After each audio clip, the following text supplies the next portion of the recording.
प्रेम, हास्य और जीवन की मिष्टता से भरपूर फिल्म मिस्री 31 अक्टूबर को रिलीज। गुजराती सिनेमा में एक ताजगी भरी और दिल को छू जाने वाली प्रेम कहानी आ रही है। मिस्री ये फिल्म अपने नाम की तरह प्रेम, मिठास और भावनाओं से भरी हुई है। मिस्री की कहानी एक मुक्त भावना वाली फोटोग्राफर और एक पोएट्री इंस्ट्रक्टर के बीच घटित होती है। उनकी संक्षिप्त मुलाकात धीरे धीरे गहरे और वास्तविक प्रेम में बदल जाती है। जैसे जैसे उनका रिश्ता विकसित होता है, तकदीर उनकी धैर्य और विश्वास की परीक्षा लेती है।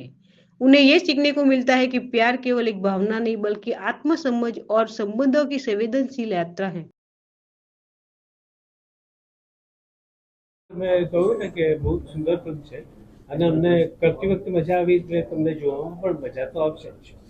સર કઈ રીતનું કેરેક્ટર છે અને ફિલ્મમાં જે કહેવા જઈએ તો કઈ રીતનું જે આપનું જે રોલ રહ્યો છે એ જણાવો. આ છે ને બહુ જ એક બેઝિક ક્વેશ્ચન છે, એનો આન્સર પણ બહુ જ બેઝિક છે કે જે કેરેક્ટર હું પ્લે કરું છું એ આના કાકાનું કરું છું, કાકાનું કેરેક્ટર પ્લે કરું છું અને 6 વર્ષનો હતો ત્યારથી એને મેં ઉછેર્યો છે. એ કેરેક્ટર છે મારું અને એને સખત પ્રેમ કરું છું અને મારી મિશ્રી એકચ્યુઅલી એની સાથે છે. મિસ્રી એક અલગ પ્રકારની લવ સ્ટોરી એટલે છે કેમ કે એક મેચ્યોર લવ સ્ટોરી છે જે ઘણા મહિનાઓથી આપણે ગુજરાતી સિનેમામાં નથી જોઈ. આમાં પરફોર્મન્સીસ બહુ જ સરસ પાવરફુલ છે, રાઇટિંગ સ્ટ્રોંગ છે, ગીતો બહુ સુંદર છે અને ઓવરઓલ એક સિનેમેટિક એક્સપિરિયન્સ બધા જ વ્યુઅર્સને મળશે. અને આ એવી ફિલ્મ છે જે તમારે મોટા પડદા ઉપર તમે જોશો તો તમને પાછું પ્રેમમાં પડવાનું મન થઈ જશે. હું બહુ ગભરાયેલો હતો પહેલા,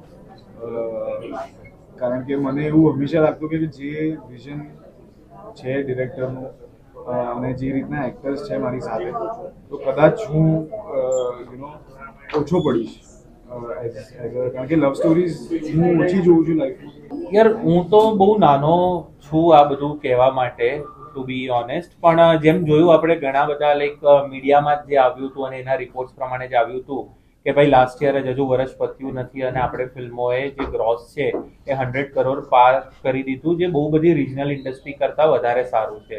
તો આ જ પાથ પર આપણે જતા રહીએ, આગળ વધતા રહીએ તો ઘણું સારું ઇન્ડસ્ટ્રી માટે છે. બિકોઝ કોઈ ફિલ્મ ચાલે તો એ ખાલી એક્ટર્સ